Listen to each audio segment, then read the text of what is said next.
lot of other talent on the team, whereas our offense, I mean, we have Cam Harris, we have Brevin Jordan, we're going to have Jalen Knighton. We're going to have other weapons and other ways to score the ball. So I just, out of necessity, I don't think he needs to have 50 touchdowns. Yeah, completely agree. Okay, No Limits 26, that's my boy. He asked, are we going to take a quarterback? And if yes, who is it? I don't know, man. I mean, honestly, I'm hearing rumors, man. I'm hearing some rumors that Garcia may be enrolling early at USC. Yeah. The dream is dead. Oh, geez. Yeah, so we've kind of run out on guys. Like, quarterback recruiting is musical chairs, right? Because generally speaking, only one elite guy goes to one elite program. And then it's just kind of the ways that the dominoes fall, and sometimes good programs miss out on good quarterbacks, and sometimes good quarterbacks miss out on good programs. And I don't think we're going to land a guy that's a household name. I think we're going to be one of those quarterbacks or one of those teams that miss out on the musical chairs. So yeah, it sucks because I really thought that when Lashley came in here that we could flip Preston Stone. Yeah, he's a 4-star quarterback committed to SMU, and that didn't happen. And then Jalen Milroe, I feel once everything happened with Jay Garcia, I feel like we cooled off the Milroe train, and everyone else is committed. I know Sawyer Robinson could be an option. He's a 4-star quarterback committed to Mississippi State. That's just rumors. But I know that Lashley likes him. But I wouldn't be surprised if we go for a quarterback in the transfer portal again. Yeah, I can see that happening. It wouldn't surprise me. And yeah, I mean, why not, right? Because Tate and Cozy, I mean, we've talked about this to death, but Tate and Cozy really haven't done enough as it stands to make me confident about next season. So I can see that, if there's a young guy that gets pushed out, kind of like JT Daniels or what's the kid that went to Ohio State because he was behind Fromm? Justin Fields. Yeah, I can see us capitalizing on a situation like that. But, I think in recruiting we'll probably just end up with taking a guy like Evan Sheriffs, if you guys remember what his recruitment was like. I can't remember what season that was and the other quarterback that we took. But it was kind of like last minute, like we weren't sure if he was just going to play baseball or something, and then we gave him an offer at the very last moment, and he was like, yeah, sure, why not? This is my best offer. So, and he was like a developmental project. That's kind of unfortunately what I think will happen with our quarterback recruiting. Yeah, and we've just kind of missed the boat for 2021 quarterbacks, especially if Garcia enrolls early at USC, which would break my freaking heart. Jake, don't do that to us, man, please. Come on, man. You're the chosen one. I know. He is.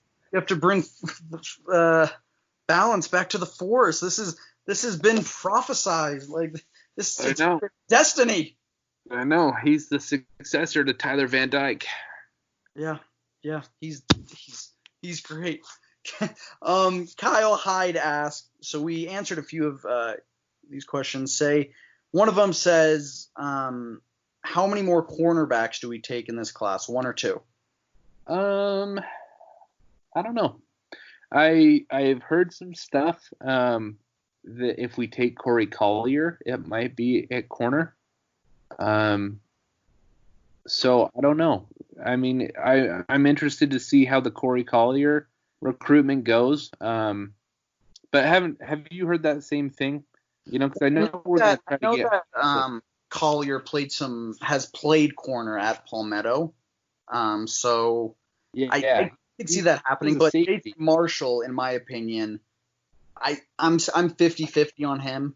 I think it's going to be us or Bama. I think if we get Marshall, then we don't need any more cornerbacks. I mean, if Collier wants to come and play cornerback, then maybe we drop Malik Curtis. But I really don't know. We need a cornerback like Jason Marshall. Like, yes, absolutely.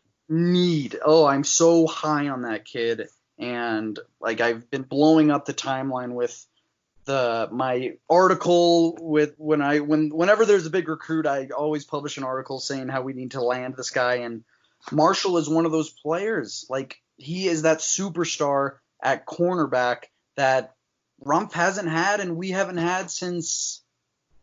Yeah, we do need him. And he kind of slipped my mind, but I agree with you. I kind of have a feeling, I mean, I don't want to put so much stock behind this opinion that like I get crap for it when it doesn't happen. I just kind of feel like I feel like there's a chance that we get all 5 of the Palmetto kids. And, because it's not too far-fetched to think that all of them agreed to be a package deal, kind of like what happened with the Northwestern class in 2008.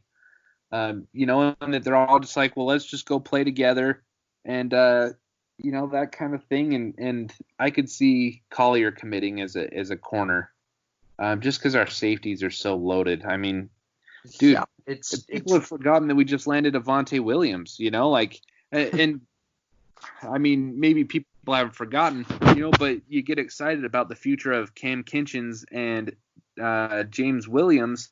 And it's like, dude, like we have Avante Williams still, like we have so much talent at the safety position right now that we can't even find enough spots for our highly rated guys, So it's going to be very interesting to see how James Williams develops at Miami.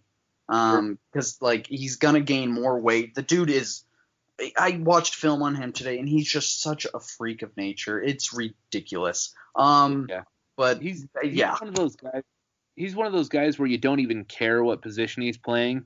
You're just like, you go out there and change the game, and then we're going to put 10 guys around you.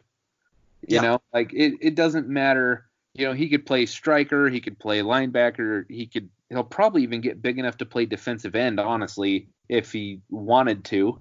But he's just one of those generational talents. At least it looks like that right now.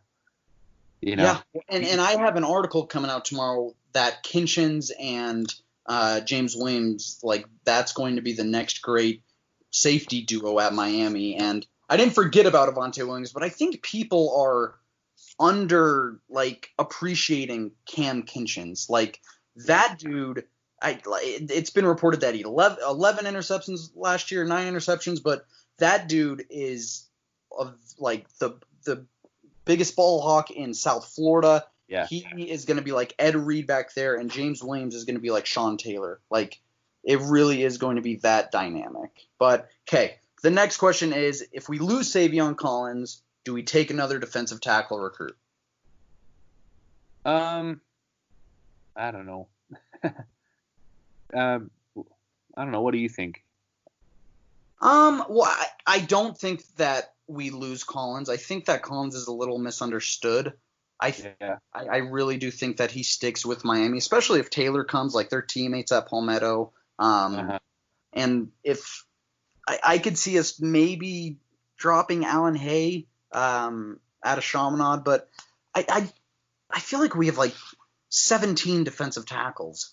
But like if you have Leonard Taylor, like, and if Collins drops, like he's just not going to drop. Did you see that picture of him the other day? No, I didn't. He is huge. Really? Like Andre the Giant. I'm going to look it up right now. He's so big, and Leonard Taylor is the best defensive tackle in the country. Isn't this crazy that we are going to have the best defensive tackle and the best safety in America in the same class? Yeah, it's insane. I mean, Taylor's certainly up there. I don't know if I personally would call him the best. Well, I'm on record as saying that I like Mason Smith's tape a little more. But dude, I mean, Taylor is clearly a 5-star talent. And if we can land him and James Williams, man, it's a class for the ages. Yeah, absolutely. Absolutely. So I think I'm looking at this picture that you're talking about of Savion Collins, and he's a giant. Massive. He needs to stay. Yeah. Holy moly. Imagine him and Taylor like just clogging the middle, and Jabari Ishmael and Jafari Harvey on the ends. My God. We may lose again. Don't make me aroused on a live recording. I need a cold shower. How many more of these you want to do? What does Austin Powers say? Margaret Thatcher naked on a cold day. I don't remember that line. Oh, it's when he's like laying directly below a fan or something like that, and he's trying to not get aroused, so he's trying to think of Margaret Thatcher naked. Yeah. Okay. How many more questions you want to do? Let's do like one or two more and then call it. Okay. All right. Phoenix Kane says Silk, who's the UF guy on the Big Three roll-up. Silk is saying he thinks UF will get the last laugh on early signing day, and saying Miami won't win over 6 games. I don't know if that's a question, but I guess we just give our opinion on that. Yeah. What do you think? I think, well, I don't think that this class will stay intact if we have a crappy season. I think these kids have put their faith in Manny, and I think they're going to sit back and let Manny's results do the talking. I don't think. I mean, why would a guy like James Williams? Why would he stay in this class if we go 6-7 again? So, you know what I'm saying? So, I don't think this class falls apart. I mean, clearly Manny knows what he's doing recruiting. If we win like 10 games or the equivalent of 10 games, depending on how big the season is, then there's no reason for these kids to drop out of the class. But if we have a repeat of last year, we're going to see mass decommitments again like we did after FIU. I mean, these kids can get hyped and stuff, but at the end of the day, they're making a very important business decision. And, I think they've trusted Manny enough to like give him the benefit of the doubt right now. But I still think that Manny will need to back that up with results. Yeah, absolutely. When he says that UF will get the last laugh on early National Signing Day, I don't think that's going to happen. I don't see us having he says that we won't win over 6 games, and I just don't see that happening at all. And I know that this is fanboy Marsh coming out, but it's not going to happen. And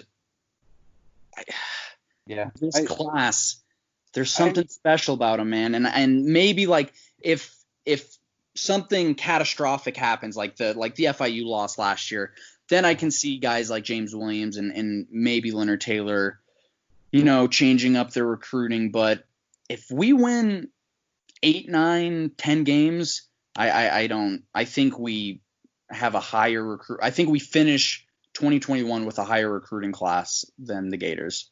And I cannot wait to rub it in their toothless face. Well, if you're right about our win totals, then I agree with you. But I think that statement by Silk hinges on the win total. If we win 6 games, then of course Florida is going to get the last laugh. But if we have a comparable season to Florida, so that's even if they win a game or 2 more than us, I think that we end up with a better class. Because, if I had to bet money right now, I'm betting that Leonard Taylor comes here, and I'm betting that Jason Marshall comes here. Yeah.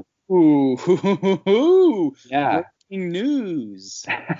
Well, like I said, I don't want to put so much behind that opinion that people